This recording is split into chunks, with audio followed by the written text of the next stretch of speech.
Now let's go ahead and cover the remaining animators. So let's go ahead first and create something in the viewport. Let's create an arrow.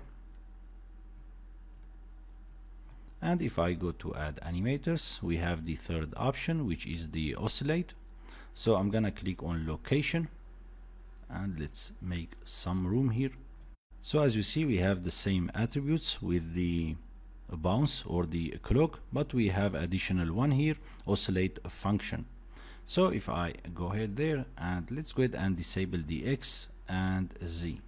So all these attributes are the same. We covered them in the clock and in the bounce, just we have additional one here. So we have the sine. So if I change that to cosine, this will apply a cosine animation. We have the square and we have the inverted square and sawtooth. So they are different animation. And remember, you can create all these animations by using the keys on the location or rotation or scale. So if you look at the Y, because we enabled the Y, you can see we have animation on Y. So you can do it manually too if you want to, but this is easier way to do it using the presets.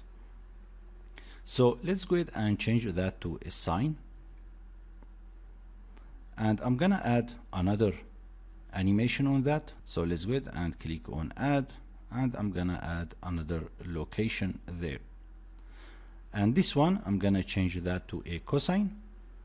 And then I'm gonna deselect the Y and I'm gonna turn off all of them.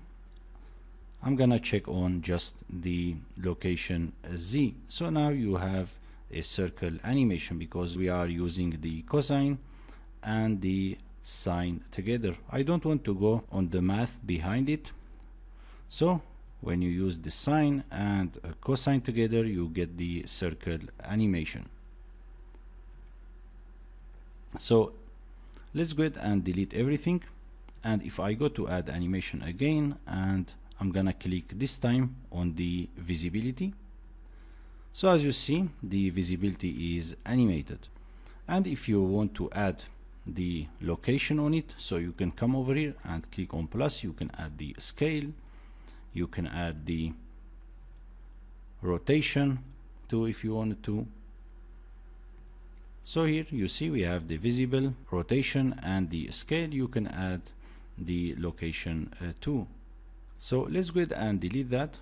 Let's go ahead and take a look at the poles.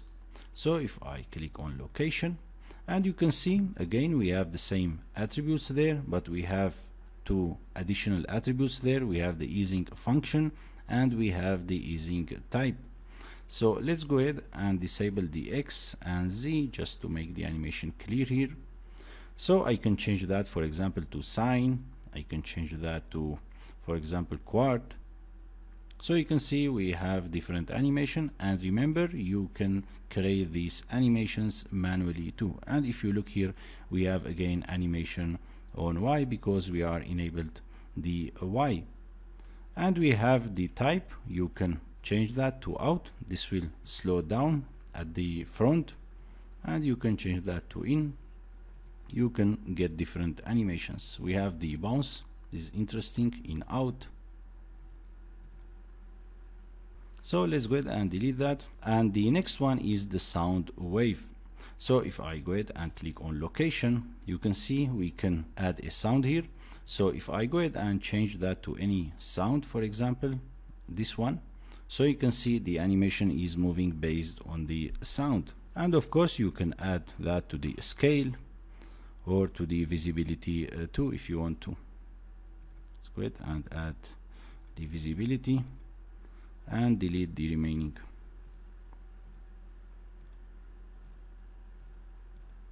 And here we have the sound connected to the visibility of the object.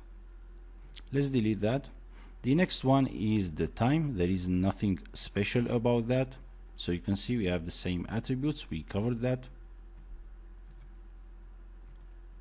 And we have the wiggle location, and it gives you this wiggle effect.